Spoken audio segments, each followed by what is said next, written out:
1955 წელს, როდესაც მოსკოვმა გადაწყვიტა გაასუფთავოს საქართველოს უშიშროების სამსახური, ერთ-ერთ საიდუმლო სეიფში იპოვეს დოკუმენტი, რომელიც არ უნდა არსებობულიყო. ეს იყო ხელნაწერი სია 50 გვერდი, შავი მელნით დაწერილი, სადაც ჩამოთვლილი იყო ყველა მაღალჩინოსანი, ყველა მინისტრი, ყველა პარტიული ბოსი, რომელთა შესახებაც კომიტეტს ჰქონდა კომპრომატი. ამ დოკუმენტს არ ჰქონდა ხელმოწერა, არ ჰქონდა ბეჭედი, არ ჰქონდა თარიღი. მაგრამ ყველამ იცოდა ვისი ხელით იყო დაწერილი. ეს იყო ალექსი ინაურის პირადი არქივი, კაცისა, რომელიც 34 წლის განმავლობაში იყო საქართველოს სუკრის თავმჯდომარე და იცოდა ყველაფერი ყველას შესახებ. მაგრამ რატომ გაქრა ეს არქივი 1988 წელს, როდესაც ინაური გადადგა თანამდებობიდან? ვინ წაიღო ის დოკუმენტები, რომლებიც შეეძლოთ დაემხოთ მთელი რესპუბლიკის ელიტა? და რატომ 25 წლის შემდეგ ამ საიდუმლო სეიფის შესახებ ისევ დაიწყა საუბარი ისინი, ვინც იმ დროს იყო ახლოს ძალაუფლებასთან? ალექსი ინაური არ იყო ჩვეულებრივი ჩეკისტი. ის იყო ფენომენი, კაცი, რომელიც გადარჩა 6 გენერალურ მდივანს მოსკოვში ხრუშჩოვიდან გორბაჩოვამდე და არასოდეს დაკარგა თავისი სკამი თბილისში. როდესაც 1954 წელს მას დანიშნეს საქართველოს სუკრის თავმჯდომარედ, ის იყო 46 წლის ოფიცერი, რომელსაც უკვე ჰქონდა გამოცდილება შინაგან საქმეთა სამინისტროში. მაგრამ ის, რაც მოხდა შემდეგ, გადააჭარბა ყველა მოლოდინს.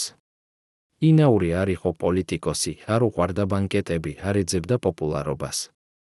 ის იყო ასკეტი, რომელიც ცხოვრობდა მთავრობის სახლში საჯაიას ქუჩაზე, ნომერი 5-7 და მუშაობდა 14 საათს დღეში. მისი ოფისი იყო ლეგენდა, 2 სეიფი, 1 სატელეფონო ხაზი პირდაპირ მოსკოვთან და 1 წესი. არავინ შედიოდა იქ მისი ნებართვის გარეშე, თუნდაც პირველი მდივანი ყოფილიყო. მაგრამ რა იყო ამ სეიფებში?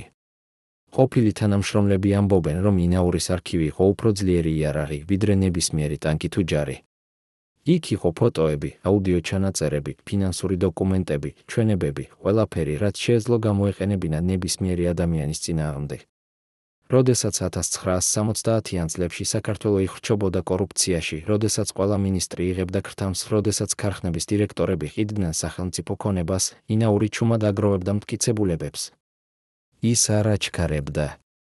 ის იცოდა, რომ ძალაუფლება არ არის ის, რასაც აჩვენებ, არამედ ის, რასაც მალავ. და ის მალავდა ბევრს.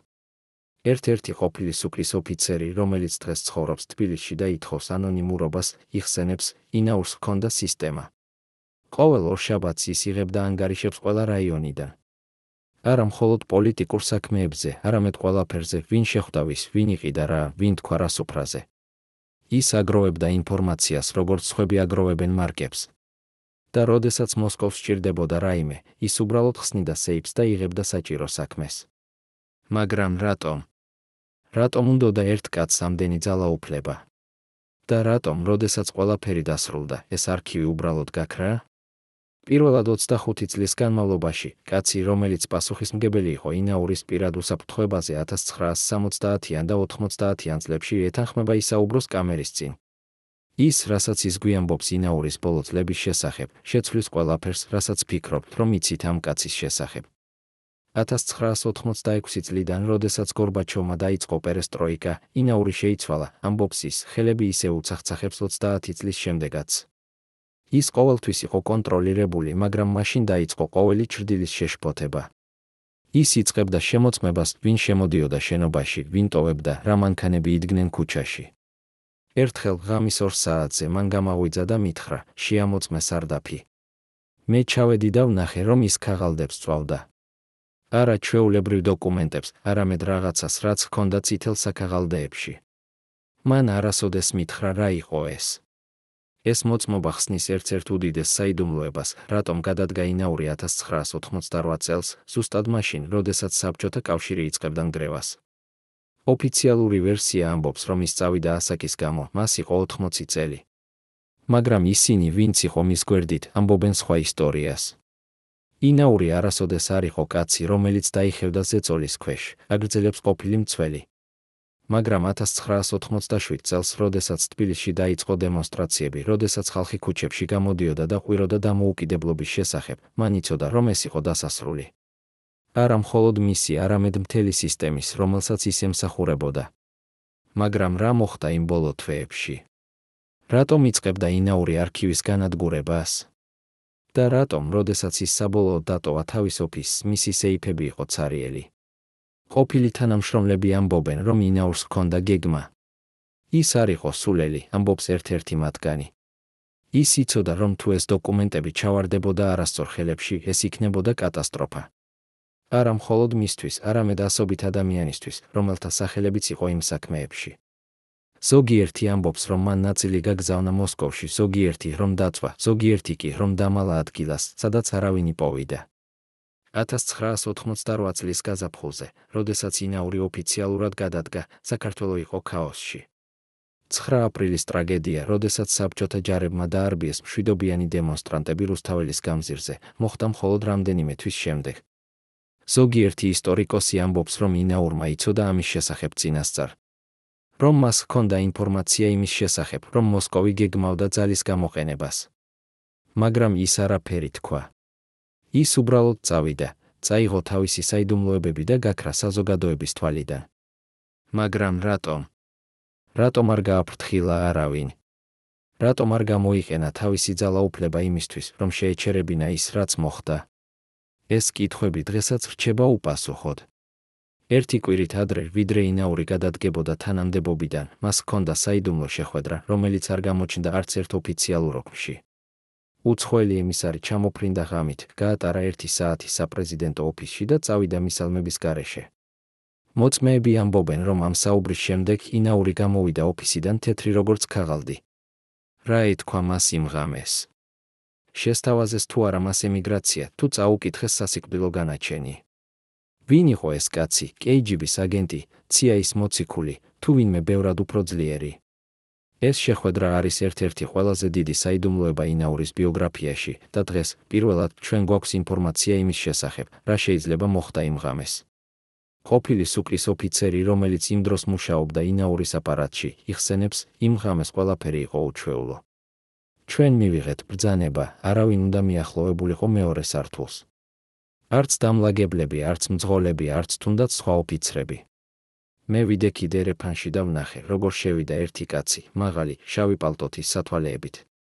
ის არ გამოიყურებოდა როგორც ჩვენი. მან არ მისალმა, არ გაიღიმა, უბრალოდ შევიდა ინაურის ოფისში. 1 საათის შემდეგ, როდესაც ის გამოვიდა, მე ვნახე ინაურის სახე. ის იყო შეშინებული. პირველად ჩემს ცხოვრებაში ვნახე ეს კაცი შეშინებული. რა შეიძლება ეთქვა ინაურს, რომ ასე შეაშინებდა? ზოგიერთი თეორია ამბობს, რომ ეს იყო მოსკოვის წარმომადგენელი, რომელმაც აცნობა მას, რომ კრემლი აღარ იცავდა მას. რომ ახალი ხელისუფლება გორბაჩოვის ხალხი აპირებდა გაწმენდას, არა მხოლოდ საქართველოში, არამედ მთელ საბჭოთა კავშირში. და ინაური, კაცი, რომელიც იცოდა ძალიან ბევრი, იყო საფრთხე. სხვა თეორია ამბობს, რომ ეს იყო დასავლური სპეცსამსახურის აგენტი, რომელმაც შესთავაზა მას გარიგება, არქივის სიცოცხლის სანაცვლოდ. მაგრამ ინაურმა უარი თქვა. რატომ? იქნებ იმიტომ, რომ ის იცოდა, რომ ამ არქივის გაცემა იქნებოდა ღალატი, არა მხოლოდ სისტემის მიმართ, არამედ ყველა იმ ადამიანის მიმართ, რომელთა საიდუმლოებებიც ის იცავდა. მესამე ვერსია, ყველაზე საშიში, ამბობს, რომ ეს იყო ვიღაც საქართველოდან. ვიღაც, ვინც იცოდა, რომ ინაურის არქივში იყო ინფორმაცია, რომელიც შეეძლო დაემხო ახალი ხელისუფლება. ვიღაც, ვინც აპირებდა ძალაუფლების აღებას და არ სურდა, რომ ძველი ჩეკისტი ჰქონდა ამდენი ბერკეტი. ამ ვერსიის მიხედვით ინაურს ეთქვა, წადი ან მოკვდები. და ის წავიდა. მაგრამ არა უარყოფილად. ის წავიდა, რადგან იცოდა, რომ მისი დრო გავიდა. რომ ახალი საქართველო, რომელიც დგებოდა ძველი საბჭოთა კავშირის ნანგრევებზე, აღარ იყო ადგილი მისი ტიპის ადამიანებისთვის. 1988 წლის შემდეგ ინაური ცხოვრობდა თავის ბინაში საჯაიას ქუჩაზე, თითქმის მთლიანად იზოლირებული საზოგადოებისგან. ის აღარ იღებდა ვიზიტორებს, აღარ დადიოდა ქალაქში, აღარ საუბრობდა პრესასთან. ის იყო მოჩვენება, კაცი, რომელიც ოდესღაც აკონტროლებდა ყველაფერს, ახლა თვითონ იყო პატიმარი თავის წარსულში. მაგრამ რა ფიქრობდა ის იმ წლებში? ინანებდა თუ არა რამეს? ფიქრობდა თუ არა იმ ადამიანებზე, რომელთა ცხოვრებაც მან გაანადგურა? ან იქნებ ის ისევ იყო დარწმუნებული, რომ ყველაფერი, რაც გააკეთა, იყო საჭირო? ჩვენ არასოდეს გავიგებთ, რადგან ინაური არასოდეს არ ისაუბრა. ის წავიდა თავის საიდუმლოებებთან ერთად 1993 წლის 23 ივნისს, როდესაც საქართველო იყო სამოქალაქო ომის შუაგულში და არავის ჰქონდა დრო გაეხსენებინა ძველი ჩეკისტი. მაგრამ მისი არქივი ის დღესაც არის სადღაც. ზოგიერთი ამბობს, რომ ის არის მოსკოვში, KGB-ის საიდუმლო საცავში. სხვები ამბობენ, რომ ის დაიცვა. მესამენი კი ამბობენ, რომ ის არის თბილისში, დამალული ადგილას, სადაც მხოლოდ რამდენიმე ადამიანმა იცის. და თუ ეს მართლა ასეა, მაშინ ვინ არიან ეს ადამიანები? რა იციან ისინი? და რატომ ინახავენ ისინი ამ საიდუმლოებას 25 წლის განმავლობაში? ეს არის კითხვები, რომლებზეც ჩვენ ვეძებთ პასუხებს ამ დოკუმენტურ ფილმში. ბოლო წუთამდე მე მჯეროდა, რომ ჩვენ გადავრჩებოდით, ამბობს ყოფილი ოფიცერი ინაურის პირადი დაცვიდან, ხელები ისევ უცახცახებს 25 წლის შემდეგაც. რას იცოდა ეს კაცი, რასაც ჩვენ არ ვიცით? ამ საღამოს სამი ყოფილი წევრი სუკრის შიდა წრიდან საუბრობს პირველად იმ საიდუმლოებებზე, რომლებიც მათ ინახეს 10 წლეულების განმავლობაში. მათი გამოცხადებები შეცვლის ყველაფერს, რასაც ფიქრობთ, რომ იცით ინაურის ბოლო დღეების შესახებ. 1987 წლის დეკემბერში, როდესაც თბილისის ქუჩებში უკვე იწყებოდა არეულობა, ინაურმა შეიკრიბა ჩვენ, მისი ყველაზე ახლო თანამშრომელი, და თქვა რაღაც, რაც მე არასოდეს დამავიწყდება, აგრძელებს ის, ხმა უცახცახებს. მან თქვა, თქვენ იცით ძალიან ბევრი და ეს არის როგორც კურთხევა, ისეც ყევლა. დაიმახსოვრეთ, ვინც ბევრს იცის, ის ან ხდება ძალაუფლება, ან ხდება საფრთხე. და საფრთხეები არ ცხოვრობენ დიდხანს. ეს მოწმობა ხსნის ერთ-ერთ ყველაზე დიდ საიდუმლოებას, რატომ დაიწყო ინაურმა თავისი უახლოესი თანამშრომლების სისტემატური გაშორება 1987 წლის ბოლოდან. ოფიციალურად ეს იყო რეორგანიზაცია, მაგრამ ისინი, ვინც იყო შიგნით, იცოდნენ სიმართლე. ის გვიცილებდა არა იმიტომ, რომ არ ენდობოდა ჩვენ, არამედ იმიტომ, რომ გვიცავდა, ამბობს მეორე ყოფილი ოფიცერი, რომელიც მუშაობდა ინაურის ანალიტიკურ განყოფილებაში. ის იცოდა, რომ რაც მოდიოდა, იქნებოდა სისხლიანი. და ის არ სურდა, რომ ჩვენ ყოფილიყავით ამის ნაწილი. ერთ-ერთ ღამეს, როდესაც მე მუშაობდი გვიან, ის შემოვიდა ჩემს ოფისში და მითხრა, შენ გაქვს ოჯახი, შვილები. წადი სახლში და აღარ დაბრუნდე. ეს იყო ბრძანება, არა თხოვნა. მაგრამ რისგან იცავდა ინაური თავის ხალხს? რა იცოდა ის, რასაც სხვები არ იცოდნენ? მესამე მოწმე, რომელიც მუშაობდა სპეციალურ არქივში, გვიზიარებს დეტალს, რომელიც აქამდე არასოდეს ყოფილა საჯარო. 1987 წლის იანვარში ინაურმა მიიღო დოკუმენტი მოსკოვიდან. ეს არ იყო ჩვეულებრივი ანგარიში. ეს იყო სია 30 გვერდის, სადაც ჩამოთვლილი იყო ყველა რესპუბლიკური სუკრის თავმჯდომარე, რომელიც უნდა ჩანაცვლებულიყო მომდევნო 12 თვეში. ინაურის სახელი იყო იქ, მაგრამ არა უბრალოდ როგორც ჩანაცვლების კანდიდატი. მის სახელთან იყო წითელი ნიშანი. ჩვენ ყველამ ვიცოდით, რას ნიშნავდა ეს, ის არ უნდა უბრალოდ ჩანაცვლებულიყო, ის უნდა გაქრომოდა. ეს გამოცხადება ხსნის ბევრ რამეს. ინაურის უეცარი გადაწყვეტილება დაეცვა დოკუმენტები, მისი ღამის შეხვედრები უცხოელ ემისართან, მისი პარანოია ბოლო თვეებში, ყველაფერი ეს იყო არა შიშის ნიშანი, არამედ გადარჩენის სტრატეგია. ინაური იყო ჩეკისტი ძველი სკოლისა, აგრძელებს პირველი მოწმე. ის იცოდა, რომ როდესაც სისტემა იწყებს საკუთარი ხალხის შეჭმას, ერთადერთი გზა გადარჩენისთვის არის გახდე უსარგებლო. თუ შენ აღარ გაქვს ინფორმაცია, შენ აღარ ხარ საფრთხე. და თუ შენ აღარ ხარ საფრთხე, შენ შეიძლება იცხოვრო. მაგრამ იყო თუ არა ეს საკმარისი? და რატომ, მიუხედავად ყველა ამ წინდახედულობისა, ინაურის არქივი მაინც გაქრა?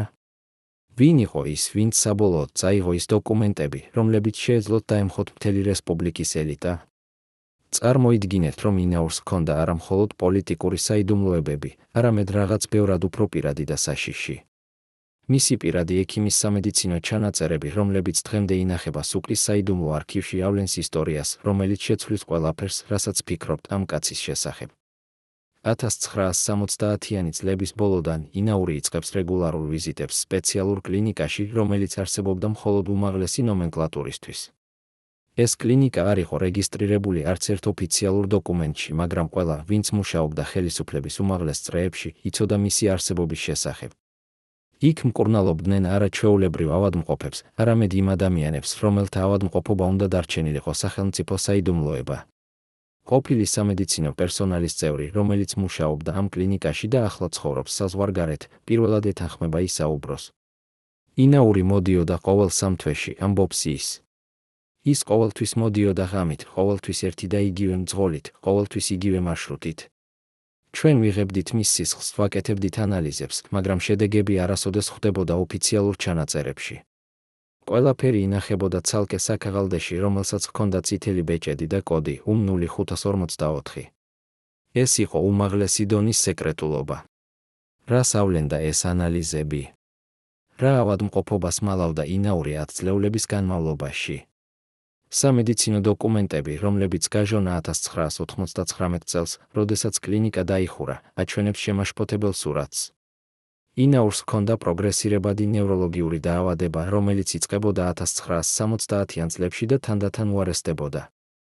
ეს არ იყო უბრალოდ ასაკობრივი ცვლილებები, აგრძელებს ყოფილი მედიკოსი. ეს იყო რაღაც სერიოზული. ის იწყებდა ხსოვნის დაკარგვას, ჰქონდა ტრემორი ხელებში, ზოგჯერ კარგავდა ორიენტაციას სივრცეში. მაგრამ ყველაზე საშიში იყო ის, რომ ის იწყებდა პარანოიდულ ეპიზოდებს. ის ხედავდა მტრებს ყველგან, ფიქრობდა, რომ მას აწამებდნენ, რომ მის საკვებში დებდნენ შხამს. ჩვენ ვაძლევდით მას მედიკამენტებს, რომლებიც ეხმარებოდა კონტროლში ეჭირა ეს სიმპტომები, მაგრამ ის უარს ამბობდა მათ რეგულარულად მიღებაზე. ის ამბობდა, რომ ეს მედიკამენტები აკეთებდა მას სუსტს და ის არ შეეძლო იყოს სუსტი. ეს სამედიცინო ისტორია ხსნის ბევრ რამეს ინაურის ქცევაში ბოლო წლებში. მისი გადაწყვეტილება დაეწვა არქივი, მისი უეცარი გადაწყვეტილება გადადგომის შესახებ, მისი იზოლაცია 1988 წლის შემდეგ, ყველაფერი ეს შეიძლება იყოს არა მხოლოდ პოლიტიკური გათვლა, არამედ ადამიანის ბრძოლა დაავადებასთან, რომელიც ნელ-ნელა ართმევდა მას კონტროლს საკუთარ გონებაზე. ბოლო ჯერზე, როდესაც მე ვნახე ის 1988 წლის მარტში, ის თითქმის არ მიცნო, ამბობს მედიკოსი, ხმა ირღვევა. ის მკითხა, ვინ ვარ მე, რატომ ვარ მის ოფისში, სად არის მისი თანაშემწეები. მე მივხვდი, რომ ეს იყო დასასრული. არა მხოლოდ მისი კარიერისა, არამედ მისი როგორც ადამიანისა. მაგრამ რამდენმა იცოდა ამის შესახებ. რამდენმა იცოდა, რომ კაცი, რომელიც აკონტროლებდა საქართველოს უშიშროების სამსახურს 34 წლის განმავლობაში, თანდათან კარგავდა საკუთარ გონებას? და რატომ, თუ ეს ასე იყო, არავინ არ ჩაერია? იმიტომ, რომ ის ისევ იყო ინაური, პასუხობს ყოფილი სუკის ოფიცერი. მიუხედავად ყველაფრისა, ის ისევ იყო ყველაზე ძლიერი კაცი რესპუბლიკაში. მას ჰქონდა ინფორმაცია, რომელიც შეეძლო დაემხო ნებისმიერი. და ყველა იცოდა, რომ თუნდაც თავის ბოლო დღეებში ის შეეძლო გამოეყენებინა ეს ინფორმაცია. ამიტომ ყველა ელოდა. ელოდა, რომ ის თვითონ გადაწყვეტდა, როდის წასვლა. და ის გადაწყვიტა. მაგრამ რა ფასად? და რა დატოვა ის უკან, არა მხოლოდ დოკუმენტებში, არამედ იმ ადამიანების მეხსიერებაში, რომლებმაც იცოდნენ მისი ნამდვილი ისტორია. ინაურის პირად სეიფში, რომელიც გაიხსნა მხოლოდ 1999 წელს, იპოვეს ერთი დოკუმენტი, რომელიც არავის მოელოდა. ეს იყო ხელნაწერი წერილი, დაწერილი ინაურის ხელით, დათარიღებული 1988 წლის თებერვლით, ზუსტად ერთი თვით ადრე, ვიდრე ის გადადგებოდა თანამდებობიდან. წერილი იყო მიმართული მომავალ თაობას და შეიცავდა რაღაცას, რაც შეცვლის ყველაფერს, რასაც ფიქრობთ ამ კაცის შესახებ. მე ვიცი, რომ ისტორია მიმსჯელებს იწყებოდა წერილი. მე ვიცი, რომ ბევრი მიმიჩნევს მონსტრად, კაცად, რომელმაც გაანადგურა უამრავი ცხოვრება. მაგრამ ისტორია არ იცის ყველაფერი. ისტორია არ იცის, რამდენჯერ გადავარჩინე ცხოვრება, რამდენჯერ შევაჩერე ის, რაც შეიძლებოდა ყოფილიყო ბევრად უარესი. ეს წერილი არის ერთადერთი დოკუმენტი, სადაც ინაური საუბრობს პირდაპირ თავის როლზე, თავის გადაწყვეტილებებზე, თავის შიშებზე. და ის, რასაც ის ამბობს, არის შოკის მომგვრელი. 1970-იან წლებში, როდესაც მოსკოვი მოითხოვდა რეპრესიებს, მე ვაკეთებდი ყველაფერს, რომ შემემცირებინა მსხვერპლთა რაოდენობა, წერს ის. მე ვაძლევდი ყალბანგარიშებს, ვამბობდი, რომ ადამიანები, რომლებსაც ეძებდნენ, გაქცეულან ან მომკვდარან, მაშინ, როდესაც სინამდვილეში მე ვაძლევდი მათ ახალ დოკუმენტებს და ვგზავნიდი სხვა რესპუბლიკებში. მე ვიცი, რომ ეს არ არის საკმარისი. მე ვიცი, რომ ბევრი მაინც დაიღუპა. მაგრამ რამდენი გადარჩა? ამას არავინ არ იტყვის, რადგან ისინი არ იციან, რომ ისინი უნდა დაღუპულიყვნენ. ეს გამოცხადება არის რევოლუციური. თუ ეს მართალია, მაშინ ინაური არ იყო უბრალოდ რეპრესიული მანქანის ნაწილი, ის იყო ადამიანი, რომელიც ცდილობდა ამ მანქანის შენელებას შიგნიდან. მაგრამ რამდენად შეგვიძლია ვენდოთ ამ წერილს? იქნებ ეს იყო უბრალოდ მცდელობა გაემართლებინა საკუთარი თავი ისტორიის წინაშე. ყოფილი სუკის ოფიცერი, რომელმაც წაიკითხა ეს წერილი, აძლევს თავის შეფასებას: მე ვიცი, რომ ინაური არ იყო წმინდანი. მაგრამ მე ასევე ვიცი, რომ ის არ იყო მონსტრი. ის იყო კაცი, რომელიც ცხოვრობდა შეუძლებელ სიტუაციაში და აკეთებდა შეუძლებელ არჩევანს. ზოგჯერ ის არჩევდა სისტემას, ზოგჯერ ადამიანებს. და ეს არის ის, რაც აკეთებს მას ტრაგიკულ ფიგურად, არა უბრალოდ ბოროტად. წერილი გრძელდება და ხდება უფრო პირადი. ინაური წერს თავის ოჯახზე, რომელიც მან გაწირა კარიერისთვის, თავის შვილებზე, რომლებიც მას თითქმის არ იცნობდნენ, თავის ცოლზე, რომელიც გარდაიცვალა მარტოსულად, მაშინ როდესაც ის მუშაობდა თავის ოფისში. მე ვფიქრობდი, რომ ვემსახურებოდი უფრო მაღალ მიზანს, წერს ის. მე ვფიქრობდი, რომ ჩემი მსხვერპლი იყო საჭირო იმისთვის, რომ რესპუბლიკა ყოფილიყო უსაფრთხო, რომ ხალხი ყოფილიყო დაცული. მაგრამ ახლა, როდესაც ვხედავ, რაში იქცა ყველაფერი, მე ვკითხულობ თავს, იყო თუ არა ეს ღირებული. იყო თუ არა ჩემი მთელი ცხოვრება, ჩემი მთელი მუშაობა ღირებული იმ ტკივილისა, რომელიც მე მივაყენე სხვებს და საკუთარ თავს. წერილის ბოლოში ინაური წერს რაღაცას, რაც ჟღერს როგორც გაფრთხილება მომავალი თაობისთვის. ნუ იფიქრებთ, რომ თქვენ განსხვავებული იქნებით, წერს ის. ნუ იფიქრებთ, რომ თქვენ არ გააკეთებთ იმავე არჩევანს, რომელიც მე გავაკეთე. როდესაც თქვენ იქნებით იმ პოზიციაზე, სადაც მე ვიყავი, როდესაც თქვენ მოგიწევთ არჩევანი სისტემასა და ადამიანს შორის, თქვენ გაიგებთ, რომ ეს არჩევანი არასოდეს არის მარტივი. და ზოგჯერ სწორი არჩევანი არის ის, რომელიც გტკივა ყველაზე მეტად. ეს სიტყვები რჩება ჰაერში როგორც კითხვა, რომელსაც ყველა თაობა უნდა უპასუხოს თავისთვის. რას აირჩევდით თქვენ, რომ ყოფილიყავით ინაურის ადგილზე? და რამდენად დარწმუნებული ხართ, რომ თქვენი არჩევანი იქნებოდა განსხვავებული? წარმოიდგინეთ, რომ თქვენ ხართ ერთ-ერთი იმ 12 ადამიანიდან, რომლებმაც იცოდნენ ყველაფერი ინაურის შესახებ, ყოველი სამედიცინო საიდუმლოება, ყოველი ევაკუაციის გეგმა, ყოველი დამალული გვირაბი თბილისის ქვეშ. ახლა წარმოიდგინეთ, რომ უნდა აირჩიოთ, შეინარჩუნოთ თქვენი ერთგულება თუ გადაარჩინოთ თქვენი სიცოცხლე. 1988 წლის თებერვალში ამ ადამიანებმა გააკეთეს არჩევანი, რომელმაც შეცვალა საქართველოს ისტორია.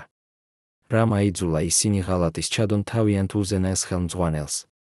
და რატომ 25 წლის შემდეგ ისინი ისევ ინარჩუნებენ სიჩუმეს იმის შესახებ, რაც მართლაც მოხდა იმ კრიტიკულ დღეებში? ეს 12 ადამიანი არ იყვნენ ჩვეულებრივი თანამშრომლები. ისინი იყვნენ შიდა წრე, ის, ვინც ჰქონდა ცუდომა ყველაზე საიდუმლო დოკუმენტებთან, ვინც იცოდა სადაც იყო დამალული სარეზერვო ბუნკერები, ვინც ფლობდა კოდებს საბანკო ანგარიშებისთვის შვეიცარიაში, ვინც იცნობდა ყველა გასასვლელს და საიდუმლო მარშრუტს, რომლებიც შექმნილი იყო უკიდურესი შემთხვევებისთვის. 1954 წლიდან, როდესაც ინაური დაინიშნა სუკის თავმჯდომარედ, ის თანდათან აყალიბებდა ამ ჯგუფს, არა უბრალოდ როგორც თანამშრომლებს, არამედ როგორც თავის მეორე ოჯახს, როგორც იმ ადამიანებს, რომლებსაც შეეძლოთ ენდოუპირობოდ. მათ შორის იყვნენ მისი პირადი მძღოლი, რომელიც მასთან იყო 30 წლის განმავლობაში, მისი პირადი ექიმი, რომელიც იცოდა ყველა მისი ავადმყოფობის შესახებ, მისი მთავარი მრჩეველი საგარეო დაზვერვაში, რომელსაც ჰქონდა კონტაქტები მოსკოვში და დასავლეთში, და 9 სხვა ოფიცერი, რომელთაგან თითოეული იყო პასუხისმგებელი კონკრეტულ სფეროზე, არქივებზე, კომუნიკაციებზე, ფინანსებზე, უსაფრთხოებაზე. მაგრამ 1987 წლის ბოლოდან, როდესაც საბჭოთა კავშირი იწყებდა ნგრევას, როდესაც რესპუბლიკებში იწყებოდა ეროვნული მოძრაობები, როდესაც თბილისის ქუჩებში უკვე ისმოდა დამოუკიდებლობის მოთხოვნები, ამ 12 ადამიანს დაუწყოთ ეჩვის შეტანა. არა ინაურის მიმართ, ის ისევ იყო მათი ლიდერი, მათი მფარველი, მათი გარანტი. არამედ სისტემის მიმართ, რომელსაც ისინი ემსახურებოდნენ.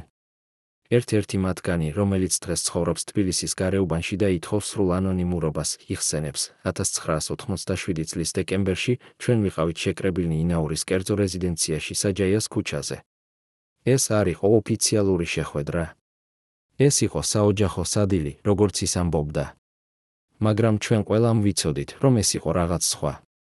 ინაური გამოიყურებოდა დაღლილი, ბევრად უფრო მოხუცი, ვიდრე მისი 80 წელი.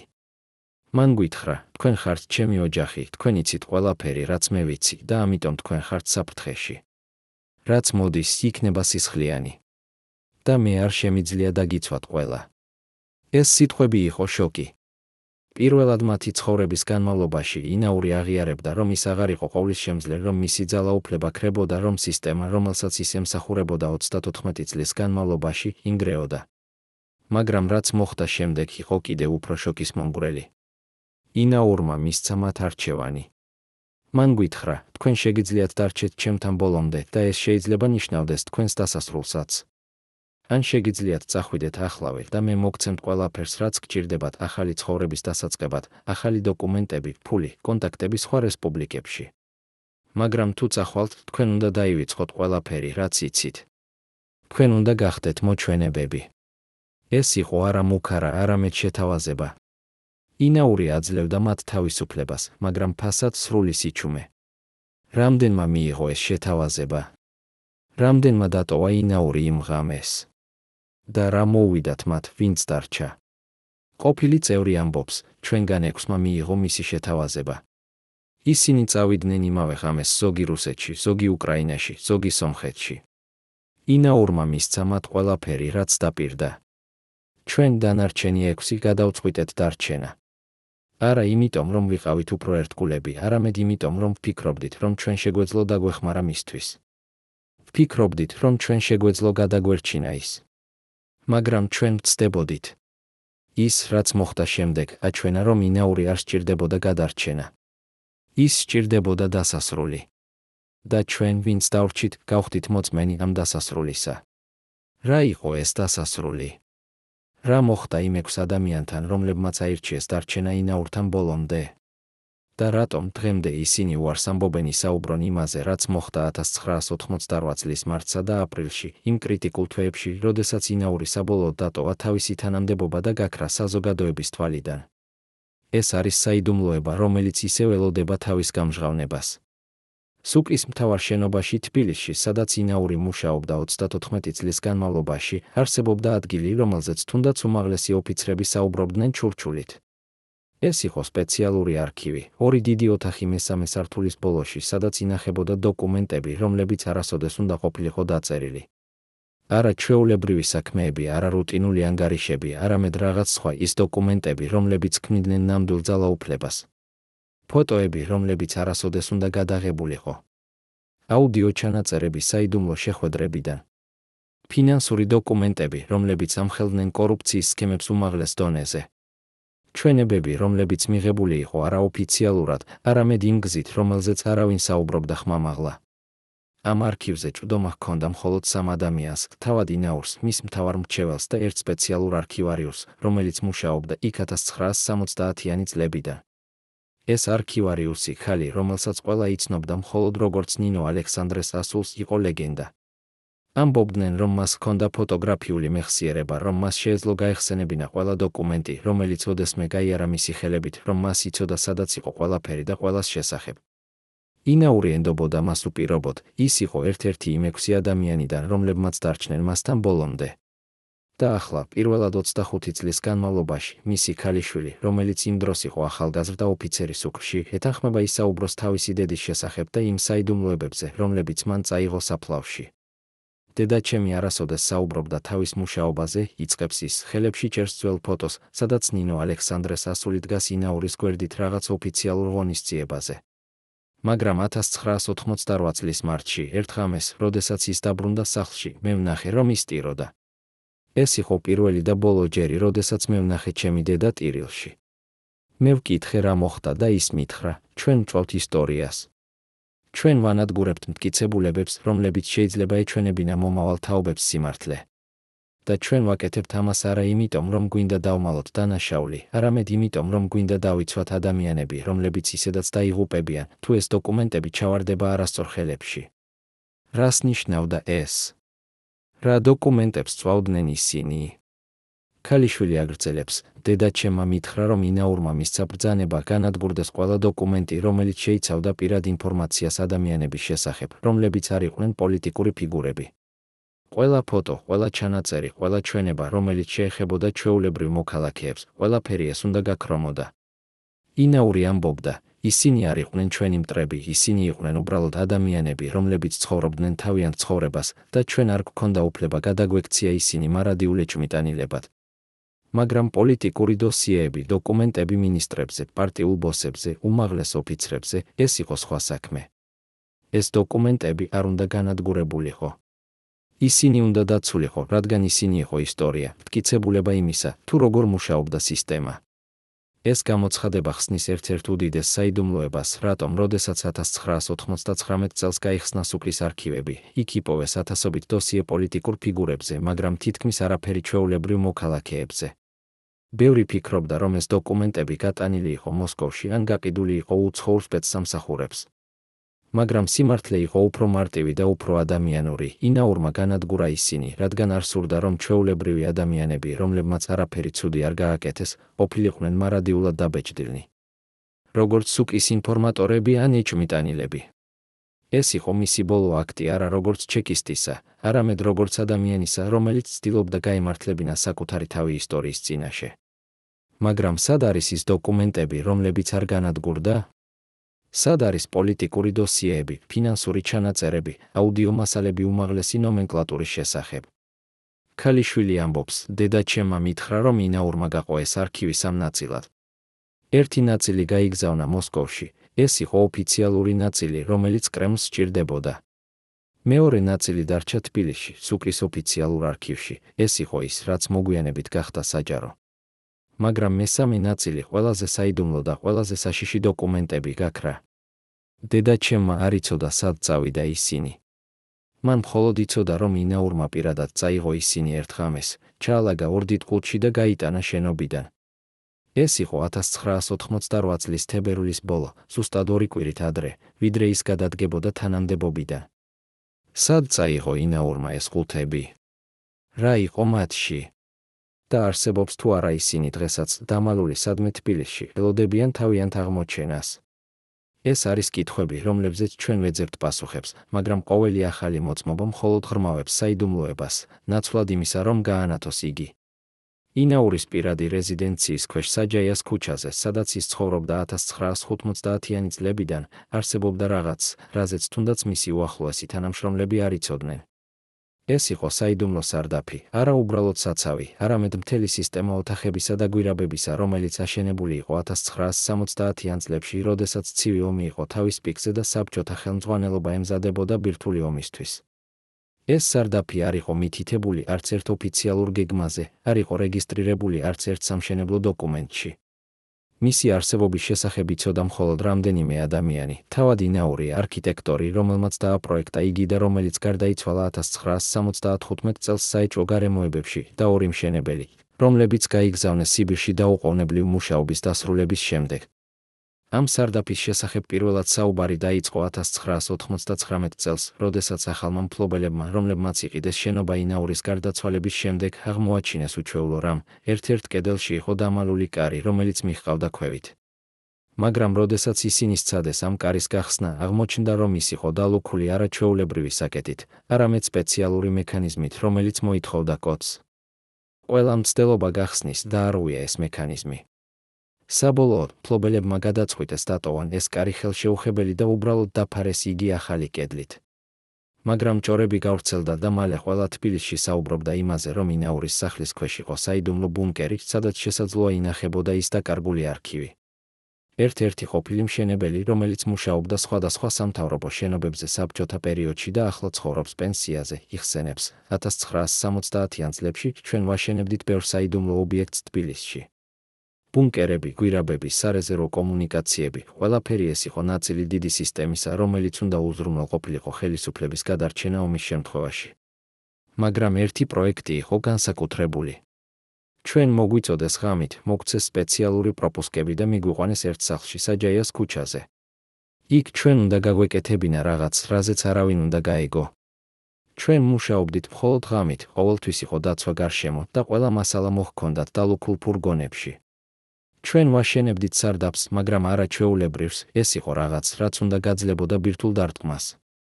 რა იყო ამ სარდაფში?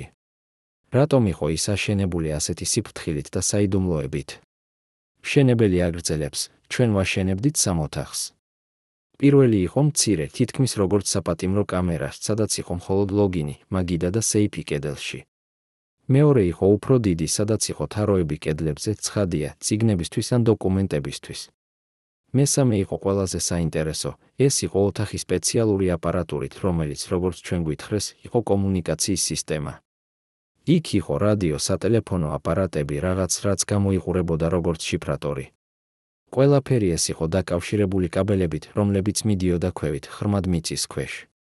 ჩვენ არ ვიცოდით სად მიდიოდა ეს კაბელები, მაგრამ ვიგრძენით, რომ ეს იყო რაღაც დიდი, რაც აკავშირებდა ამ სახლს სხვა საიდუმლო ობიექტებთან ქალაქში. ეს მოწმობა ავლენს რაღაცას შოკის მომგვრელს, ინაურის სახლი არ იყო უბრალოდ რეზიდენცია, ის იყო სამხედრო ობიექტი, ნაწილი საიდუმლო ქსელისა, რომელიც უნდა უზრუნველყოფილიყო ხელისუფლების ფუნქციონირება უკიდურეს სიტუაციებში. და თუ ეს მართლა ასე იყო, მაშინ რა სხვა საიდუმლო ობიექტები არსებობდა თბილისში? სად მიდიოდა ის გვირაბები, რომლებიც დაკავშირებული იყო ინაურის სარდაფთან? და რატომ 1988 წლის თებერვალში ინაური ატარებდა ღამეებს ამ სარდაფში, როგორც ამბობდნენ მისი მცველები? რას აკეთებდა ის იქ? იმალავდა თუ არა რაღაცას? ემზადებოდა თუ არა რაღაცისთვის?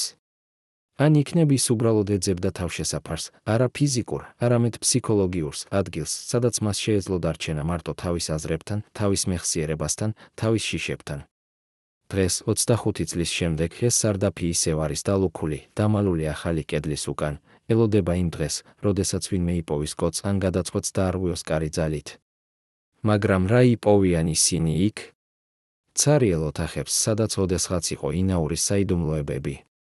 თუ იქნებ რაღაცას, რაც შეცვლის ყველაფერს, რასაც ჩვენ ვიცით ამ კაცის შესახებ, მის როლზე ისტორიაში, მის ბოლო დღეებზე? ეს არის კითხვა, რომელზეც პასუხი შეიძლება მივიღოთ მხოლოდ მაშინ, როდესაც ვინმე გაბედავს შევიდეს იმ სიბნელეში, რომელიც ინაური დატოვა უკან. პირველად 25 წლის განმავლობაში, კაცი, რომელიც იყო ინაურის პირადი მძღოლი ბოლო 5 წლის განმავლობაში, ეთანხმება ისაუბროს კამერის წინ. ის, რასაც ის გვიამბობს ინაურის ბოლო დღეების შესახებ, შეცვლის ყველაფერს, რასაც ფიქრობთ, რომ იცით ამ კაცის შესახებ. 1988 წლის აპრილში, როდესაც ინაური უკვე იყო გადადგომის შემდეგ, ის მომიწოდა ღამის 2 საათზე, იწყებს ის, ხელები უცახცახებს მაშინაც კი, როცა 25 წელი გავიდა. მან მითხრა, ჩვენ უნდა წავიდეთ ერთ ადგილას და შენ არასოდეს არ უნდა უთხრა არავის სად წავედით. მე დავეთანხმე, რადგან ის იყო ინაური და მისი სიტყვა იყო კანონი ჩემთვის. ჩვენ გავედით ქალაქიდან, მივდიოდით თითქმის 2 საათის განმავლობაში, მთების მიმართულებით. საბოლოოდ ჩვენ მივედით ერთ ძველ მონასტერთან, რომელიც იყო დანგრეული და მიტოვებული. ინაური ჩამოვიდა მანქანიდან, წაიღო ერთი პატარა ჩანთა და შევიდა შიგნით. ის იყო იქ თითქმის 1 საათის განმავლობაში. როდესაც დაბრუნდა, მისი ჩანთა იყო ცარიელი. რა იყო იმ ჩანთაში? რა დატოვა ინაურმა იმ მიტოვებულ მონასტერში? მძღოლი აგრძელებს, მე არასოდეს ვკითხე, რადგან ვიცოდი, რომ ინაური არ მიპასუხებდა. მაგრამ გზაში უკან ის საუბრობდა თითქოს საკუთარ თავთან. ის ამბობდა, ზოგიერთი საიდუმლოება უნდა დაკრძალულ იქნას იქ, სადაც მხოლოდ ღმერთი იცის. ზოგიერთი ჭეშმარიტება ძალიან საშიშია, რომ იცოდეს ადამიანებმა. მე არ ვიცი, რას გულისხმობდა ის, მაგრამ მე ვიცი ერთი, ის, რაც ინაურმა დატოვა იმ მონასტერში, იყო რაღაც, რაც მას სურდა, რომ არასოდეს აღმოჩენილიყო. ან იქნებ ის სურდა, რომ აღმოჩენილიყო, მაგრამ მხოლოდ მაშინ, როდესაც დრო იქნებოდა სწორი, როდესაც ადამიანები იქნებოდნენ მზად გაიგონ სიმართლე. ეს გამოცხადება ხსნის ერთ-ერთ უდიდეს საიდუმლოებას, სად გაქრა ინაურის პირადი არქივის ის ნაწილი, რომელიც არ იყო არც მოსკოვში, არც თბილისის ოფიციალურ არქივში. ის იყო იქ, დამალული ადგილას, სადაც არავინ ეძებდა, ადგილას, რომელსაც ჰქონდა სიმბოლური მნიშვნელობა, ძველ მონასტერში, სადაც ოდესღაც ლოცულობდნენ ბერები, სადაც ოდესღაც ინახებოდა წმინდა წერილები, სადაც ოდესღაც ადამიანები მოდიოდნენ ისაუბროს ღმერთთან თავიანთ ცოდვებზე. ინაურმა აირჩია ეს ადგილი არა შემთხვევით, ის აირჩია იგი, რადგან იცოდა, რომ ეს იყო ადგილი, სადაც საიდუმლოებები იყო უსაფრთხოდ, სადაც წარსული იყო დაცული, სადაც ისტორია ელოდა თავის დროს. მაგრამ რომელი მონასტერი იყო ეს? საქართველოში არის ასობით ძველი მონასტერი, ბევრი მათგანი დანგრეული და მიტოვებული. მძღოლი ამბობს, რომ ის არ იცის ზუსტი ადგილმდებარეობა, რადგან ისინი მგზავრობდნენ ღამით და ის არ აკვირდებოდა გზას ყურადღებით. მე მხოლოდ ვიცი, რომ ჩვენ მივდიოდით ჩრდილოეთის მიმართულებით, მთების მიმართულებით და რომ გზა იყო ძალიან ვიწრო და საშიში. ის იყო ადგილი, სადაც ჩვეულებრივი ადამიანები არ დადიოდნენ. ის იყო ადგილი, რომელიც დავიწყებული იყო დროის მიერ. ეს აღწერა შეესაბამება ათეულობით მონასტერს საქართველოში, რაც ნიშნავს, რომ ინაურის საიდუმლოება ისევ არის დაცული, ისევ არის დამალული სადღაც მთებში, ელოდება იმ დღეს, როდესაც ვინმე იპოვის მას. მაგრამ რატომ? რატომ დატოვა ინაურმა ეს დოკუმენტები იქ, ნაცვლად იმისა, რომ განიადგურებინა ისინი, როგორც გააკეთა სხვა დოკუმენტებთან? იქნებ იმიტომ, რომ ის იცოდა, რომ ზოგიერთი ჭეშმარიტება არ უნდა დაკარგულიყო სამუდამოდ, რომ ზოგიერთი ისტორია უნდა ეთქვათ, თუნდაც წლების შემდეგ. იქნებ ის სურდა, რომ მომავალმა თაობებმა იცოდნენ სიმართლე, მაგრამ არა ახლა, არა მაშინ, როდესაც ემოციები იყო ძალიან ძლიერი, როდესაც ადამიანები იყვნენ ძალიან გაბრაზებული, ძალიან შეშინებული, ძალიან დაბნეული. იქნებ ის სურდა, რომ ისტორია მსჯელობდა მას არა მისი თანამედროვეების მიერ, არამედ მათი შვილების და შვილიშვილების მიერ, ადამიანების მიერ, რომლებსაც ექნებოდათ დისტანცია, ექნებოდათ პერსპექტივა, ექნებოდათ სიბრძნე გაეგოთ, რომ ისტორია არასოდეს არის შავი და თეთრი, რომ ყველა ადამიანი, თუნდაც ყველაზე ძლიერი, არის მხოლოდ ადამიანი, რომელიც აკეთებს არჩევანს შეუძლებელ სიტუაციებში. ეს კითხვები რჩება ჰაერში, როგორც გამოწვევა მომავალი თაობებისთვის. იქნებ ერთ დღეს, ვინმე იპოვის იმ მონასტერს, იპოვის იმ დოკუმენტებს, რომლებიც ინაურმა დატოვა იქ. და მაშინ საბოლოოდ ჩვენ გავიგებთ სრულ ისტორიას, არა მხოლოდ იმის შესახებ, რასაც ინაური აკეთებდა, არამედ იმის შესახებაც, თუ რატომ აკეთებდა ის ამას, რა ფიქრობდა ის, რას გრძნობდა ის, რას ინანებდა ის. მაგრამ ამ დრომდე ჩვენ შეგვიძლია მხოლოდ ვივარაუდოთ, მხოლოდ ვიფიქროთ, მხოლოდ ვეცადოთ გავიგოთ კაცი, რომელიც იყო ერთდროულად ძალაუფლება და პატიმარი, ფარველი და დამრღვევი, გმირი და ბოროტმოქმედი, კაცი, რომელიც იყო ყველაფერი და არაფერი, კაცი, რომელიც იყო ინაური. წარმოიდგინეთ, რომ თქვენ ხართ კაცი, რომელმაც მთელი თავისი ცხოვრება მიუძღვნა ერთ იდეას, საბჭოთა კავშირის დაცვას, სისტემის შენარჩუნებას, წესრიგის უზრუნველყოფას. და ახლა წარმოიდგინეთ, რომ ეს იდეა, ეს სისტემა, ეს წესრიგი იწყებს ნგრევას თქვენს თვალწინ და თქვენ არაფერი შეგიძლიათ გააკეთოთ ამის შესაჩერებლად. ეს სიტყვები ეკუთვნის ერთ-ერთ ყოფილ სუკრის ოფიცერს, რომელიც მუშაობდა ინაურის გვერდით 1987 და 88 წლებში და იყო მოწმე მისი ბოლო დღების. ინაური არ იყო უბრალოდ ჩეკისტი, ის იყო ჭეშმარიტი მორწმუნე. ის მართლაც სჯეროდა, რომ ის, რასაც აკეთებდა, იყო საჭირო, იყო სწორი, იყო ერთადერთი გზა რესპუბლიკის დასაცავად. და როდესაც ეს რწმენა დაიწყო ნგრევა, როდესაც ის დაინახა, რომ ყველაფერი, რისთვისაც ის იბრძოდა, იყო ილუზია, ეს გატეხა მას შიგნიდან. 1988 წლის მარტში, ერთი თვის შემდეგ, რაც ინაური გადადგა თანამდებობიდან, მოხდა რაღაც, რაზეც თითქმის არავინ არ საუბრობს. ინაურმა სცადა დაბრუნება თავის ძველ ოფისში სუკრის შენობაში.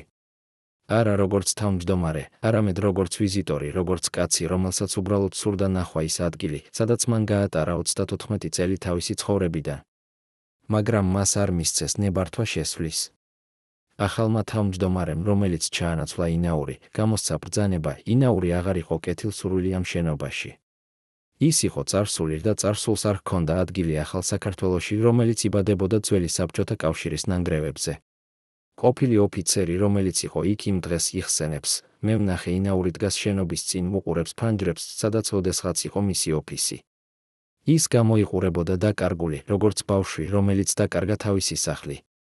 მე მივედი მასთან და ვკითხე, შემიძლია თუ არა რამე დახმარება. ის შემომხედა და თქვა, შენ არ შეგიძლია დამეხმარო. არავინ არ შეუძლია. ის, რაც დაიკარგა, არ შეიძლება დაბრუნდეს. და მერე ის უბრალოდ გაბრუნდა და წავიდა. ეს იყო ბოლო ჯერი, როდესაც მე ვნახე ის ცოცხალი. ეს მომენტი იყო გარდამტეხი წერტილი ინაურისთვის, მომენტი, როდესაც მან საბოლოოდ მიხვდა, რომ მისი დრო გავიდა, რომ მისი ძალაუფლება გაქრა, რომ მისი ცხოვრება, როგორც ის იცნობდა მას, დასრულდა. მომდევნო თვეების განმავლობაში ინაური ცხოვრობდა თითქმის სრულ იზოლაციაში თავის ბინაში საჯაიას ქუჩაზე. ის აღარ იღებდა ვიზიტორებს, აღარ პასუხობდა ტელეფონს, აღარ გამოდიოდა ქუჩაში. მისი ყოფილი თანამშრომლები ცდილობდნენ მის მონახულებას, მაგრამ ის უარს ამბობდა მათ მიღებაზე. ერთადერთი ადამიანი, რომელსაც ის უშვებდა შიგნით, იყო მისი ძველი ექიმი, რომელიც მოდიოდა კვირაში ერთხელ შემოწმების მიზნით. ეს ექიმი, რომელიც ახლა ცხოვრობს საზღვარგარეთ, იხსენებს, ინაურის ჯანმრთელობა სწრაფად უარესდებოდა. მისი ნევროლოგიური დაავადება პროგრესირებდა, მაგრამ ის უარს ამბობდა ჰოსპიტალიზაციაზე. ის ამბობდა, მე არ მინდა მოვკვდე უცხო ადამიანების გარემოცვაში, უცხო ადგილას. მე მინდა მოვკვდე სახლში, სადაც მე ვიცნობ ყველა კუთხეს, ყველა ხმას, ყველა სუნს. მე ვცდილობდი დავრწმუნებინა ის, რომ ჰოსპიტალში მას შეეძლო მიეღო უკეთესი მოვლა, მაგრამ ის არ უსმენდა. ის უკვე გადაწყვიტა თავისი ბედი. 1993 წლის გაზაფხულზე, როდესაც საქართველო იყო სამოქალაქო ომის შუაგულში, როდესაც თბილისის ქუჩებში ისმოდა სროლა, როდესაც ხალხი იბრძოდა ძალაუფლებისთვის, ინაური ცხოვრობდა თავის პატარა სამყაროში, იზოლირებული გარე სამყაროსგან, იზოლირებული ისტორიისგან, რომელიც ის თვითონ დაეხმარა შექმნას.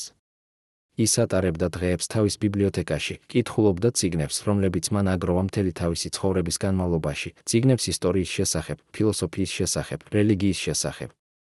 ის ეძებდა პასუხებს კითხვებზე, რომლებიც აწამებდა მას, იყო თუ არა მისი ცხოვრება ღირებული. გააკეთა თუ არა მან სწორი არჩევანი. იქნება თუ არა ის გაგებული მომავალი თაობების მიერ. ერთ-ერთი მისი ბოლო ვიზიტორი, ძველი მეგობარი ჯერ კიდევ ახალგაზრდობიდან, რომელმაც შეძლო დაერწმუნებინა ინაური მიეღო ის იხსენებს მათ ბოლო საუბარს, ინაური მითხრა, მე ვიცი რომ ისტორია მიმსჯელებს. მე ვიცი რომ ბევრი მიმიჩნევს მონსტრად. მაგრამ მე ასევე ვიცი რომ მე ვიყავი მხოლოდ ადამიანი, რომელიც ცდილობდა გაეკეთებინა ის, რაც მას ეგონა სწორი იმ დროს იმ გარემოებებში. და თუ ეს არ არის საკმარისი ისტორიისთვის, მაშინ ეს არის ისტორიის პრობლემა, არა ჩემი. ეს სიტყვები იყო ინაურის ბოლო დაცვა საკუთარი თავისა, არა როგორც გამართლება, არამედ როგორც განმარტება, როგორც მცდელობა გაეგებინა მომავალ თაობებს, რომ ის იყო არა მონსტრი, არამედ ადამიანი, რომელიც ცხოვრობდა რთულ დროში და აკეთებდა რთულ არჩევანს. 1993 წლის ივნისში ინაურის გზა დასრულდა. ის დატოვა ეს სამყარო ჩუმად მარტო თავის ბინაში, გარშემორტყმული წიგნებით და მეხსიერებებით. მისი გარდაცვალების შესახებ არ იყო დიდი სტატიები გაზეთებში, არ იყო სახელმწიფო დაკრძალვა, არ იყო გრანდიოზული მოგონებები. ის უბრალოდ წავიდა, როგორც წავიდა მთელი ის ეპოქა, რომლის სიმბოლოც ის იყო. მაგრამ მისი ისტორია არ დასრულდა. მისი საიდუმლოებები, მისი არჩევანი, მისი ცხოვრება, ყველაფერი ეს რჩება ჩვენთან როგორც გაკვეთილი, როგორც გაფრთხილება, როგორც შეხსენება იმისა, რომ ძალაუფლება არის ყოველთვის ორმხრივი, ის იძლევა შესაძლებლობებს, მაგრამ ასევე იღებს რაღაცას, რაც არასოდეს არ შეიძლება დაბრუნდეს. ინაურის პირად სეიფში, რომელიც გაიხსნა მისი გარდაცვალების შემდეგ, იპოვეს ერთი დოკუმენტი, რომელიც არავის მოელოდა და რომელიც შეცვლის ყველაფერს, რასაც ფიქრობთ ამ კაცის შესახებ. ეს იყო სია, არა ჩვეულებრივი სია, არამედ რაღაც, რაც ჰგავდა აღსარებას, ბოლო ანგარიშს, ბოლო მცდელობას ისტორიის წინაშე გამართლებისა. სია იყო დაწერილი ხელით, ინაურის ხელით და შეიცავდა 15 სახელს, არა მისი მტრების, არამედ მისი ახლო თანამშრომლების, იმ ადამიანების, რომლებსაც ის ენდობოდა ყველაზე მეტად, იმ ადამიანების, რომლებიც იყვნენ მისი შიდაცრის ნაწილი. და ამ სიის ზემოთ იყო დაწერილი ერთი წინადადება, რომელიც ხსნის ყველაფერს. ეს არიან ადამიანები, რომლებიც უნდა დაცულ იქნან ნებისმიერ ფასად, რადგან მათ იციან ძალიან ბევრი და მათი სიცოცხლე არის ჩემი პასუხისმგებლობა. ეს სია არის გასაღები ინაურის ბოლო თვეების გაგებისთვის. ის არ იყო უბრალოდ კაცი, რომელიც ცდილობდა დაეცვა საკუთარი თავი, ის იყო კაცი, რომელიც ცდილობდა დაეცვა სხვები ადამიანები, რომლებიც მას ემსახურებოდნენ ერთგულად წლების განმავლობაში და რომლებიც ახლა იყვნენ საფრთხეში, რადგან იცოდნენ ძალიან ბევრი. როდესაც ინაური წვავდა დოკუმენტებს, როდესაც ის მალავდა არქივს, როდესაც ის გადადგა თანამდებობიდან, ყველაფერი ეს იყო ნაწილი დიდი გეგმისა, რომელიც მიზნად ისახავდა არა მხოლოდ მისი საკუთარი თავის დაცვას, არამედ იმ ადამიანების დაცვას, რომლებიც იყვნენ მისი ოჯახი, მისი გუნდი, მისი მეორე თავი. მაგრამ ვინ იყვნენ ეს 15 ადამიანი? რატომ იყვნენ ისინი ასეთ საფრთხეში? და რა მოუვიდათ მათ ინაურის გარდაცვალების შემდეგ? ყოფილი სუკრის ოფიცერი, რომელიც იცნობდა ზოგიერთ მათგანს, ამბობს, ამ სიაში იყვნენ ადამიანები, რომლებმაც იცოდნენ ყველაზე საიდუმლო ოპერაციების შესახებ, ოპერაციები, რომლებიც არასოდეს არ იყო დოკუმენტირებული ოპერაციები, რომლებიც ჩატარდა მოსკოვის პირდაპირი ბრძანებით, ოპერაციები, რომლებიც თუ გახდებოდა საჯარო, შეცვლიდა ყველაფერს, რასაც ჩვენ ვიცით საბჭოთა კავშირის ბოლო წლების შესახებ. ინაური იცოდა, რომ ეს ადამიანები იყვნენ მიზნები, არა მხოლოდ ახალი ხელისუფლებისთვის საქართველოში, არამედ ძალებისთვის მოსკოვში, ძალებისთვის დასავლეთში, ძალებისთვის, რომლებსაც სურდათ დაემალათ სიმართლე იმის შესახებ, რაც მართლაც ხდებოდა იმ წლებში. ერთ-ერთი ამ 15 ადამიანიდან, რომელიც ახლა ცხოვრობს საზღვარგარეთ და ითხოვს სრულ ანონიმურობას, ეთანხმება ისაუბროს პირველად. ინაურმა გადაარჩინა ჩემი სიცოცხლე, ამბობს ის, ხმა ირღვევა ემოციებით. 1988 წლის თებერვალში ის მომიწოდა თავის ოფისში და მითხრა, შენ უნდა წახვიდე. არა ხვალ, არა მომავალ კვირას, არამედ დღეს ახლავე. მან მომცა ახალი დოკუმენტები, ფული, კონტაქტები რუსეთში. მან მითხრა, არასოდეს დაბრუნდე, არასოდეს დაუკავშირდე არავის აქედან, არასოდეს ისაუბრო იმაზე, რაც იცი. და მე დავემორჩილე, რადგან ვიცოდი, რომ ინაური არასოდეს არ ამბობდა რაიმეს უმიზნოდ. 2 თვის შემდეგ მე გავიგე, რომ ჩემი ყოფილი კოლეგები, ადამიანები, რომლებიც მუშაობდნენ იმავე განყოფილებაში, სადაც მე მუშაობდი, დააპატიმრეს. ზოგიერთი მათგანი გაქრა, ზოგიერთი იპოვეს მომკვდარი. მე მივხვდი, რომ ინაურმა იცოდა, რაც მოდიოდა და გადაარჩინა ჩემი სიცოცხლე. ეს მოწმობა ავლენს რაღაცას ფუნდამენტურს ინაურის ხასიათის შესახებ. ის არ იყო უბრალოდ ცივი ბიუროკრატი, რომელიც ასრულებდა ბრძანებებს. ის იყო კაცი, რომელსაც ჰქონდა საკუთარი მორალური კოდექსი, საკუთარი გაგება იმისა, თუ რა იყო სწორი და რა არასწორი. და როდესაც ის ხედავდა, რომ სისტემა, რომელსაც ის ემსახურებოდა, იწყებდა საკუთარი ხალხის შეჭმას, ის აკეთებდა ყველაფერს, რაც შეეძლო იმისთვის, რომ დაეცვა ისინი, ვინც მას ენდობოდა. ეს არ იყო ღალატი სისტემის მიმართ, ეს იყო ერთგულება უფრო მაღალი პრინციპის მიმართ, პრინციპის, რომელიც ამბობდა, რომ ადამიანის სიცოცხლე არის უფრო ღირებული, ვიდრე ნებისმიერი იდეოლოგია, ნებისმიერი სისტემა, ნებისმიერი ძალაუფლება. მაგრამ ყველა 15 ადამიანი არ გადარჩა. ზოგიერთი მათგანი არ მიიღო ინაურის გაფრთხილება დროულად, ზოგიერთი არ დაიჯერა, რომ საფრთხე იყო რეალური, ზოგიერთი უბრალოდ არ შეძლო წასვლა, რადგან ჰქონდა ოჯახი, ვალდებულებები, ადგილები, რომლებიც ვერ დატოვა. და ეს იყო ინაურის უდიდესი ტრაგედია, არა ის, რომ მან დაკარგა თავისი ძალაუფლება, არა ის, რომ მან დაინახა თავისი სისტემის ნდრევა, არამედ ის, რომ მან ვერ შეძლო ყველას გადარჩენა, ვერ შეძლო დაეცვა ყველა, ვინც მას ენდობოდა. ეს იყო ტვირთი, რომელიც მან ატარა თავის ბოლო დღეებში, ტვირთი დანაშაულის, ტვირთი უძლურების, ტვირთი იმის ცოდნისა, რომ მიუხედავად ყველა მისი ძალაუფლებისა, ყველა მისი ცოდნისა, ყველა მისი გამოცდილებისა, ის ვერ შეძლო დაეცვა ისინი, ვისაც ყველაზე მეტად უნდოდა დაცვა. ინაურის გარდაცვალების შემდეგ საქართველო განაგრძობდა თავისი რთული გზის დამოუკიდებლობისკენ. სამოქალაქო ომი, რომელიც მძვინვარებდა 1993 წელს, საბოლოოდ დასრულდა, მაგრამ დატოვა ღრმა ნაწიბურები ქვეყნის სხეულზე და სულზე. ბევრი იმ ადამიანებიდან, რომლებიც იყვნენ ინაურის შიდაცრის ნაწილი, გაფანტულან მთელ მსოფლიოში, ზოგი რუსეთში, ზოგი ევროპაში, ზოგი ამერიკაში. ისინი ატარებენ თავიანთ საიდუმლოებებს, თავიანთ მეხსიერებებს, თავიანთ ტკივილს. ზოგიერთი მათგანი ცდილობს დაივიწყოს, ზოგიერთი ცდილობს გაიგოს, ზოგიერთი კი უბრალოდ ცდილობს იცხოვროს თავისი ცხოვრება, როგორც შეუძლია, ატარებს ტვირთს იმის ცოდნისა, რომ ისინი იყვნენ ნაწილი რაღაცისა, რაც შეცვალა ისტორია, მაგრამ არ იციან ზუსტად როგორ და რატომ. ინაურის არქივის ბედი რჩება ერთ-ერთ უდიდეს საიდუმლოებად თანამედროვე საქართველოს ისტორიაში. ნაწილი მისი, როგორც ჩვენ ვიცით, გაიგზავნა მოსკოვში და დღესაც ინახება რუსეთის სპეცსამსახურების საიდუმლო არქივებში, მიუწვდომელი მკვლევარებისთვის და ისტორიკოსებისთვის. ნაწილი დარჩა თბილისში და გახდა საჯარო 1999 წელს, როდესაც საქართველომ გახსნა თავისი სუკრის არქივები და მისცა ადამიანებს შესაძლებლობა ენახათ თავიანთი საქმეები, ენახათ ვინ აკვირდებოდა მათ, ვინ აგროვებდა ინფორმაციას მათ შესახებ. მაგრამ მესამე ნაწილი, ყველაზე საიდუმლო და ყველაზე საშიში, ისევ არის დაკარგული. ზოგიერთი ამბობს, რომ ის არის იმ მონასტერში, სადაც ინაურმა დატოვა ის 1988 წლის აპრილში. სხვები ამბობენ, რომ ის არის მისი სახლის ქვეშ, იმ საიდუმლო სარდაფში, რომელიც ისევ არის დალუქული. მესამენი კი ამბობენ, რომ ის განადგურდა, რომ ინაურმა თვითონ დაწვა ის თავის ბოლო დღეებში, რადგან არ სურდა, რომ ეს საიდუმლოებები ოდესმე გახდებოდა საჯარო. მაგრამ იქნებ ეს არ არის მთავარი. იქნებ მთავარი არ არის სად არის ეს არქივი, არამედ რატომ ჩვენ ისევ ვეძებთ მას. რატომ ჩვენ ისევ გვაინტერესებს ინაურის ისტორია, მიუხედავად იმისა, რომ გავიდა 25 წელი მისი გარდაცვალებიდან, მიუხედავად იმისა, რომ საქართველო შეიცვალა იმდენად, რომ ის ქვეყანა, სადაც ინაური ცხოვრობდა და მუშაობდა, აღარ არსებობს. იქნებ იმიტომ, რომ ინაურის ისტორია არ არის მხოლოდ ერთი კაცის ისტორია, ეს არის ისტორია ძალაუფლების შესახებ, არჩევანის შესახებ, პასუხისმგებლობის შესახებ. ეს არის ისტორია იმის შესახებ, თუ რა ხდება, როდესაც ადამიანი იღებს ძალიან დიდ ძალაუფლებას და უნდა გადაწყვიტოს, როგორ გამოიყენოს იგი. ეს არის ისტორია იმის შესახებ, თუ როგორ ცხოვრობს ადამიანი სისტემაში, რომელიც მოითხოვს ერთგულებას, მაგრამ ასევე მოითხოვს კომპრომისებს, რომლებიც შეიძლება დაჯდეს ძალიან ძვირად. დღეს, როდესაც ჩვენ ვუყურებთ უკან ინაურის ცხოვრებას, ჩვენ ვხედავთ არა მონსტრს და არა გმირს, არამედ რაღაც უფრო რთულს, ადამიანს, რომელიც იყო ორივე და არც ერთი, ადამიანს, რომელიც აკეთებდა არჩევანს, რომელსაც ჰქონდა შედეგები, რომელსაც ის ვერასოდეს სრულად ვერ წინასწარ ხედავდა. ჩვენ ვხედავთ კაცს, რომელიც ცდილობდა ემსახურა თავის ქვეყანას, მაგრამ ასევე ემსახურა სისტემას, რომელიც ზოგჯერ იყო წინააღმდეგობაში ქვეყნის ინტერესებთან. ჩვენ ვხედავთ კაცს, რომელიც ჰქონდა ძალაუფლება დაეცვა ადამიანები, მაგრამ ასევე ძალაუფლება დაეზიანებინა ისინი. და ჩვენ ვხედავთ კაცს, რომელიც თავის ბოლო დღეებში ცდილობდა გაემართლებინა საკუთარი თავი, არა იმიტომ, რომ ის ფიქრობდა, რომ ის იყო უბრალოდ მსხვერპლი გარემოებებისა, არამედ იმიტომ, რომ ის სურდა, რომ მომავალმა თაობებმა გაეგოთ, რომ ისტორია არასოდეს არის მარტივი, რომ ყველა არჩევანი ჰყავს თავისი ფასი და რომ ზოგჯერ სწორი არჩევანი არის ის, რომელიც გტკივა ყველაზე მეტად. მაგრამ იყო თუ არა ინაურის სწორი. გააკეთა თუ არა მან ის, რაც უნდა გაეკეთებინა?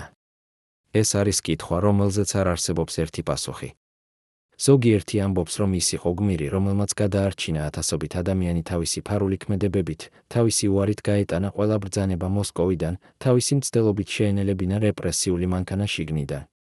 სხვები ამბობენ, რომ ის იყო ბოროტმოქმედი, რომელმაც მონაწილეობა მიიღო სისტემაში, რომელიც ანადგურებდა უდანაშაულო ადამიანებს, რომელმაც აგროვა კომპრომატი ათასობით ადამიანზე და იყენებდა მას როგორც იარაღს, რომელმაც ემსახურა დიქტატურას 34 წლის განმავლობაში. მაგრამ იქნებ სიმართლე არის სადღაც შუაში, იქნებ ინაური იყო უბრალოდ ადამიანი, რომელიც ცხოვრობდა რთულ დროში და აკეთებდა რთულ არჩევანს, ზოგჯერ სწორს, ზოგჯერ არასწორს, მაგრამ ყოველთვის ცდილობდა გაეკეთებინა ის, რაც მას ეგონა საჭირო იმ მომენტში. და იქნებ ეს არის ყველაზე მნიშვნელოვანი გაკვეთილი, რომელსაც ჩვენ შეგვიძლია ავიღოთ ინაურის ისტორიიდან. არა ის, რომ ის იყო კარგი ან ცუდი, არამედ ის, რომ ის იყო ადამიანი და როგორც ყველა ადამიანი, ის იყო რთული, წინააღმდეგობრივი შეცდომებით სავსე, მაგრამ ასევე მცდელობებით გააკეთოს სწორი. და როდესაც ჩვენ ვსჯით მას დღეს, ჩვენ უნდა გავიხსენოთ, რომ ჩვენ ვსჯით მას დისტანციიდან, უსაფრთხო ადგილიდან, სადაც ჩვენ არ ვართ იძულებულნი გავაკეთოთ ის არჩევანი, რომელიც მას მოუწია გაკეთება. და იქნებ თუ ჩვენ ვიქნებოდით მის ადგილზე, იმ დროში, იმ გარემოებებში, ჩვენც გავაკეთებდით იმავე არჩევანს. ან იქნებ არა. ჩვენ არასოდეს გავიგებთ, რადგან ჩვენ არასოდეს ვიქნებით იმ სიტუაციაში. მაგრამ ის, რაც ჩვენ შეგვიძლია გავაკეთოთ, არის ვისწავლოთ მისი ისტორიიდან, ვიფიქროთ იმ კითხვებზე, რომლებსაც ის აყენებს და ვეცადოთ გავიგოთ, რომ ისტორია არასოდეს არის შავი და თეთრი, რომ ყველა ადამიანი არის რთული და რომ ყველა არჩევანი ჰყავს თავისი შედეგები. ინაურის არქივი, სადაც არ უნდა იყოს ის, ელოდება თავის აღმოჩენას. იქნებ ერთ დღეს ვინმე იპოვის იმ მონასტერს, გახსნის იმ სარდაფს, წაიკითხავს იმ დოკუმენტებს, რომლებიც ინაურმა დატოვა. და მაშინ საბოლოოდ ჩვენ გავიგებთ სრულ ისტორიას. მაგრამ ამ დრომდე ჩვენ შეგვიძლია მხოლოდ ვივარაუდოთ, მხოლოდ ვიფიქროთ, მხოლოდ ვეცადოთ გავიგოთ. და იქნებ ეს არის საკმარისი.